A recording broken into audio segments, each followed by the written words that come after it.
আল্লাহ তাআলা বলেছেন যে ছাড় দেয় আল্লাহ তাআলা, কখনো ছেড়ে দেন না। তো আজকে আমরা তার প্রতিফলন পেয়েছি।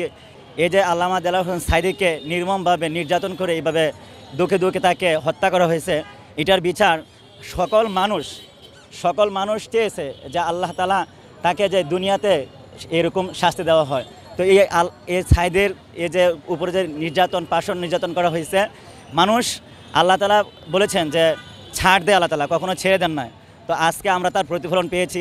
এই বাংলাদেশের মানুষ বুঝতে পেরেছে, জানতে পেরেছে, আমরা যারা নির্ভয়ে কথা বলতে পারি না, এখন আমরা মুক্ত আকাশে এসে কথা বলতে পারতেছি।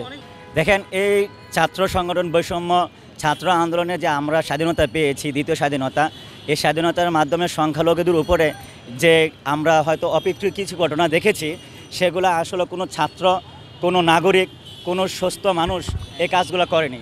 এই কাজগুলো করেছে যারা আমাদের এই আন্দোলনকে নস্যাৎ করার জন্য, আমাদের এই ছাত্রদের উপরে গুলি করেছে নির্মমভাবে, শিশুদেরকে আপনি দেখেছেন, একটা বাচ্চাকেও তারা কিনা ছাড় দেয় নাই। এবং কি আপনারা দেখেছেন যাত্রাবাড়ি ফ্লাইওভারের নিচে একজন মাদ্রাসার ছাত্র, সে তাদেরকে পায়ে কিনা ধরেছে যে আমাকে জীবন ভিক্ষা দেন, কিন্তু তারা তাকে লাথি মেরে দিয়ে তখন তাকে গুলি করে মারা হয়েছে। তাহলে সেই সরকার, সে জুলুম, সেই সন্ত্রাস কখনোই কি এদেশের মানুষের ভালো কিছু চায় নাই। সংখ্যালঘুদের কথা যেটা বলতেছে, আমরা এদেশের এই স্বাধীনতার পরে যারা সংখ্যালঘুদের মন্দিরে বা উপন্যাসগুলো হামলা করেছে, এটা ছাত্রলীগ করেছে, আমরা বিভিন্ন মাধ্যমে জানতে পেরেছি।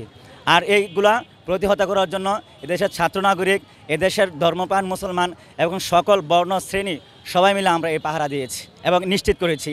এবং যারা এই অপ্রীতিকর ঘটনাগুলো ঘটেছে তাদেরকে আইনের আওতাভুক্ত এনে আমরা তার জোর দাবি জানাচ্ছি। দেখেন, আসলে স্বৈরাচারে আমরা যে আমাদের একটা গ্রাম্য ভাষা আছে, আমরা জানি যে হয়তো এটা বিভিন্ন অঞ্চলের বিভিন্ন ভাষা থাকে, যে আমরা হিঙ্গল জাতীয় বা আইরল জাতীয় একটা প্রাণী আছে, সে প্রাণীর যে উপরের অংশটা যে একটা চামড়া থাকে, এটা অনেক মোটা থাকে। এই স্বৈরাচারের চামড়া তার থেকে অনেক মোটা হয়ে গেছে। এই স্বৈরাচারকে আপনি পিটাইবেন, যাই কিছু করবেন।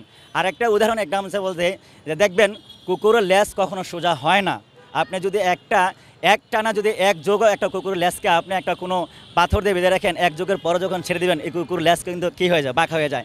আর স্বৈরাচার সন্ত্রাস যত বলে যে তারা মুক্তিযুদ্ধের চেতনা, মুক্তিযুদ্ধের সপক্ষের দল, তাহলে এই বাংলাদেশের আজকে স্বাধীনতার এই যে দ্বিতীয় স্বাধীনতার পক্ষে যারা আন্দোলন করেছে, সংগ্রাম করেছে, কই তারা এই স্বাধীনতার সংগ্রামের পরেও তো তারা দা কুড়াল সন্ত্রাসী বাহিনী নিয়ে এই গোপালগঞ্জে তারা জানিয়ে দিয়েছে যে আমরা সন্ত্রাস।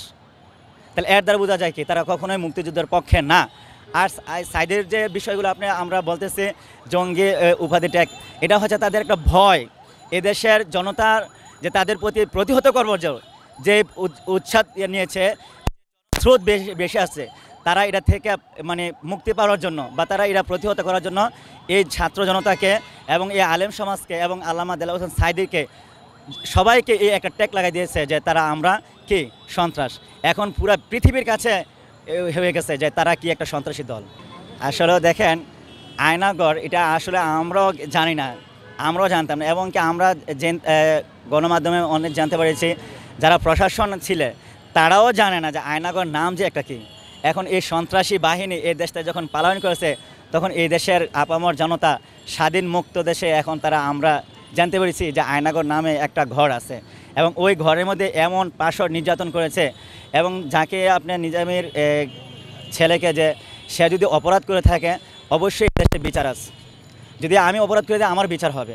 কিন্তু আয়নাগর নিয়ে এককভাবে গুম করে নিয়ে এভাবে কিনা হত্যা করা, এভাবে জুলুম নির্যাতন করা, এটা আমাদের সংবিধানে নাই এবং আমাদের দেশের রাষ্ট্রীয় আইন নাই।